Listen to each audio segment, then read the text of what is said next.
Hello everyone. क्या आपको लगता है कि आप मर रहे हो? आपकी हार्ट बीट बड़ी ज़्यादा रेस कर रही है, आपको डिजीनेस हो रही है, चक्कर आ रहे हैं, आपके हैंड्स लेग्स शेक कर रहे हैं, आपके स्टमक में इचिंग हो रही है, तो ये वीडियो आपके लिए है। एक्चुअली आपको लग रहा है, आपको ऐसा लगता है कि मैं मर रहा हूँ, तो ये फीलिंग जो मरने की फीलिंग है ये गलत है। मर नहीं रहे हो आप, आपको एक चीज़ हो रही है जिसका नाम है पैनिक अटैक। पैनिक अटैक कैसा फील होता है? पैनिक अटैक में ऐसा फील होता है कि मतलब कि सारी दुनिया खत्म हो गई है, बस मैं भी मरने वाला हूँ। और ऐसा लगता है कि अब ये कंडीशन है जो मेरी अब कंडीशन हो गई है, ये कभी नहीं ठीक होगी, बस मैं अब सारी ज़िंदगी के लिए ऐसा ही हो गया हूँ। जैसे मेरी हैवी ब्रीदिंग हो गई है, मुझे डिजीनेस चक्कर आई जा रहे हैं, मेरे शेक्स हैंड्स लेग शेक कर रही है। मेरे बंदे को ऐसा लगता है कि अब सब हार्ट रेस कर रहा है, बहुत ज़्यादा कंट्रोल से बाहर चला गया है। तो बंदे को लगता है कि अब बस खत्म हो गया सब कुछ, अब भगवान ही बचा ले तो बचा ले। बंदा फिर भगवान पे छोड़ देता है। ऐसा क्यों होता है? ऐसा पैनिक अटैक्स आपको इसलिए होते हैं और नॉर्मल लोगों को नहीं होते, क्योंकि आप जो डेंजर परसीव करना होता है ना, हमने अपने माइंड को बताना होता है कौन सी चीज़ डेंजरस है कौन सी नहीं। तो माइंड क्या करता है? माइंड का तो काम ही यही है, हमें सिक्योरिटी देना। वो डेंजर भेजता रहता है, वो देखता रहता है आप किस पे रिएक्ट करते हो। फिर वो देखता है कि इस पे रिएक्ट किया है और उसके साथ वाला डेंजर भेजता है, कोई और डेंजर भेजता है, उस पर भी रिएक्ट किया, फिर और ऐसे लूप चल जाता है।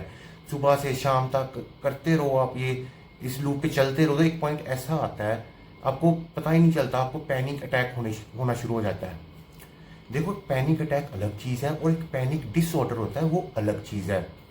पैनिक अटैक ऐसा है जैसे एक बार बंदे को पैनिक अटैक आया और उसके बाद उसकी लाइफ ठीक होगी, नॉर्मल होगी। लाइक एक बार आया, उसके बाद एक साल भर हो गया उसको नहीं आया, तो ऐसे ये पैनिक अटैक हो गया। जब अब पैनिक डिसऑर्डर जो होता है, जो मेंटल डिसऑर्डर है, उसमें क्या होता है, आपको फ्रीक्वेंसी पैनिक अटैक्स की काफ़ी बढ़ जाती है, हफ्ते में 2 बार 3 बार या रोज़। तो उनकी फ्रीक्वेंसी बढ़ने की वजह से वो एक पैनिक डिसऑर्डर बन जाता है। तो इसका सोल्यूशन क्या है? इसका सोल्यूशन है, एक थेरेपी होती है जिसका नाम है कॉग्निटिव बिहेवियर थेरेपी।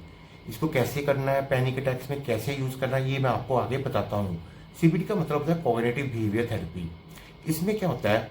इसमें एक्चुअली आपकी कॉग्निटिव डिस्टॉर्शंस हो रही हैं, आपके थॉट्स हैं वो नेगेटिव थॉट्स चल रही हैं। तो इसमें कॉग्निशन होती है और इसमें बिहेवियर होता है। जो कॉग्निशन होती है वो आपके थॉट्स होते हैं कि अभी थॉट पैटर्न्स गलत है, वो कॉग्निशन में गलत है। तो बिहेवियर है, जो बिहेवियर पे हम काम करना है, वह पैनिक अटैक में आपने कैसे बिहेवियर करना है। जब आपको पैनिक अटैक हो जाए तो आपको क्या करना है, आपको क्या स्टेप्स लेने हैं ताकि आप काम हो जाए जल्दी से जल्दी। तो ये मैं इस वीडियो में डिस्कस करता हूँ आगे।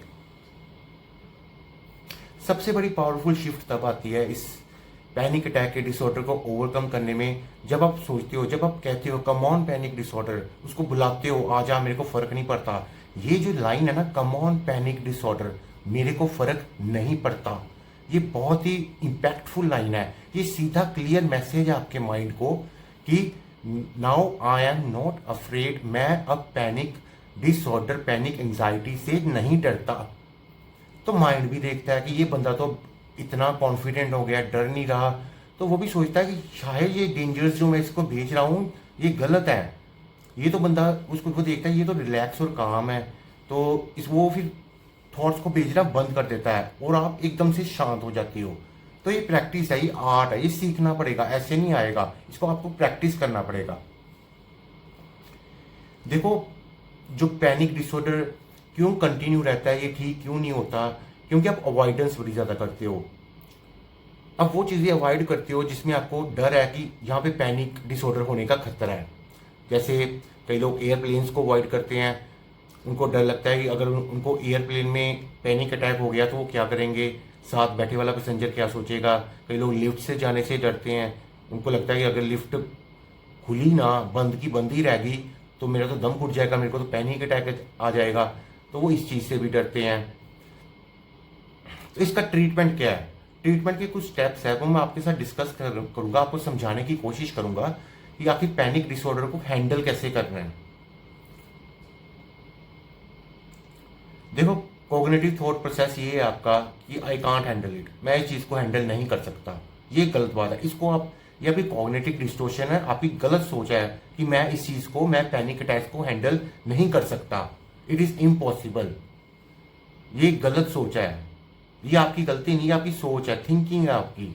और बिहेवियर चेंजेस जो आप में करना चाहता हूं, मैं ये करना चाहता हूं कि मैं आपको ये पैनिक डिसऑर्डर है जो, इसके इसमें कैसे बिहेव करना है अपनी फीलिंग्स के साथ, इमोशंस के साथ कैसे रिएक्ट करना है, ये मैं आपको बताऊंगा।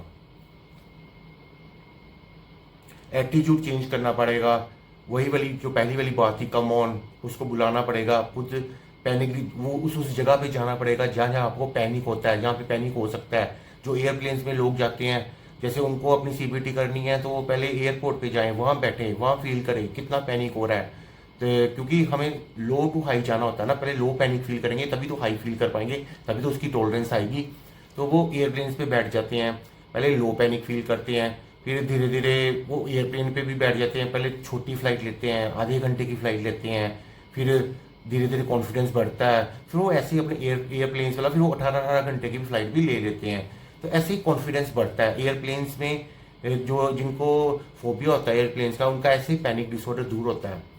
तो ऐसे ही लिफ्ट्स का केस है, same applies to lifts also. तो आप इसकी प्रैक्टिस कैसे कर सकते हो? जैसे ये जो फीलिंग्स है आपको आए, एक तो आप वैसी वैसी जगह पे जा सकते हो जहाँ जहाँ आपको ये फीलिंग्स आती है। आपको बाजार में, आपको लोगों के बीच में ज़्यादा आती है, आप वहाँ जा सकते हो। जो जो चीज़ आपको पैनिक क्रिएट करती है, आप उस चीज़ में जाओ, धीरे धीरे जाओ, slowly slowly, so that you can work upon it slowly slowly. तो फिर ऐसे आपका जो डर है वो कम होगा, आपको पैनिक डिसऑर्डर्स कम आएंगे।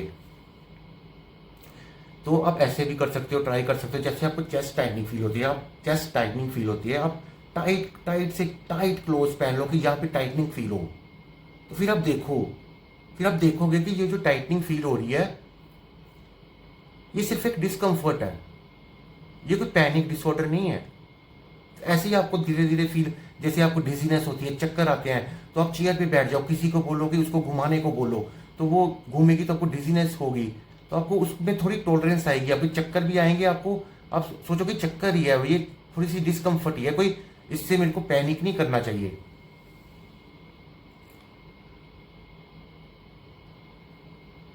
एक्सेप्ट करो कि मेरे को पैनिक डिसऑर्डर है, एक्सेप्टेंस बड़ी जरूरी है। एक्सेप्ट करो कि हाँ मेरे में प्रॉब्लम है, हाँ लेकिन ये मेरे माइंड की गलती नहीं, ये मेरी गलती है जो मैंने अपने माइंड को ऐसे डेवलप किया, ये मेरी गलती है। हाँ मेरे को पैनिक डिसऑर्डर है, हाँ मेरे को मैं वो भी करूंगा जिससे पैनिक डिसऑर्डर ठीक हो जाता है, मैं सब कुछ करूंगा। मैं फिलहाल मैं एक्सेप्ट करता हूँ कि भगवान ने मुझे पैनिक डिसऑर्डर दिया है और बाकियों को नहीं दिया, कोई बात नहीं, मेरे को मिला है, मैं इस पर काम करूंगा। और अपनी एबिलिटी टू डिस्कम्फर्ट में अपने आप को, जो आपकी एबिलिटी है उसको बढ़ाओ। जैसे जहाँ जहाँ आपको डिस्कम्फर्ट फील होती है, जहाँ जहाँ जैसे जैसे काम में आपको डिस्कम्फर्ट, थोड़ा पैनिक क्रिएट होता है, वो काम करने शुरू करो, छोटे छोटे से शुरू करो, छोटे छोटे से, फिर बढ़ाओ, धीरे धीरे धीरे धीरे बढ़ाओ, एक्सपोजर्स करो, वहाँ वहाँ जाओ जहाँ जहाँ आपको अवॉइड करते हो कि आपको पैनिक ना हो जाए।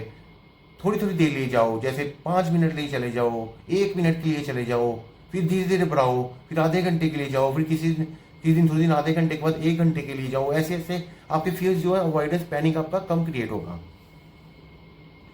सेल्फ कंपैशन बड़ी जरूरी है। सेल्फ कंपैशन मतलब कि देखो आपको पैनिक डिसऑर्डर है, क्या आप चाहते हैं कि आप अपनी आने वाली जिंदगी भी सारी इसी डिसऑर्डर के साथ ही काट दें? क्यों ना इस पे काम किया जाए, क्यों ना 1 साल इस पे काम किया जाए, ताकि जो आने वाली सारी की सारी जिंदगी है वो मेरी अच्छी बीत सके। समझे मेरी बात? तो आपको ये स्किल है, ये जो पैनिक हैंडल करने की स्किल, ये स्किल है, ये आर्ट है, ये आपको सीखना ही पड़ेगा। तो मैंने आपको स्टेप्स बताए हैं, इसको क्या करना है। सबसे सबसे इंपॉर्टेंट पॉइंट मैं लास्ट में रिपीट कर रहा हूँ, कम ऑन। अपने पैनिक डिसऑर्डर से बोलो come on, let's do it. उसको बुलाओ कि तू आजा, मैं तेरे से नहीं डरता। तो आपको स्टेप्स मैंने बताई हैं क्या क्या करना है, आप ये करो और मुझे कमेंट्स में बताओ कि आपको ये स्टेप्स कैसे लगे, आपने फॉलो किए या इसमें क्या इंप्रूवमेंट लगती है आपको। लाइक करो वीडियो को, सब्सक्राइब करो मेरे चैनल को talk to Ankur. Like share करो अपने दोस्तों के साथ, ताकि वो भी इस वीडियो से थोड़ी हेल्प, उनको भी थोड़ी इस वीडियो से थोड़ी हेल्प मिल सके। और मेरी नोटिफिकेशंस को भी ऑन कर लो, ताकि नेक्स्ट वीडियो में आपको मेरी नोटिफिकेशंस मिल सकें। और मैं एक काउंसलर साइकोलॉजिस्ट हूँ। मैं पर्सनल काउंसलिंग और पर्सनल गाइडेंस भी देता हूँ। अगर आपको लगता है कि आपको कि जो पैनिक अटैक्स हैं आपके खुद से हैंडल नहीं हो रहे हैं, वीडियोस देख देख के भी नहीं हो रहे, तो आप मेरे को कांटेक्ट कर सकते हो। मेरी कॉन्टैक्ट डिटेल्स वीडियो के नीचे डिस्क्रिप्शन बॉक्स में मौजूद हैं। Thank you very much.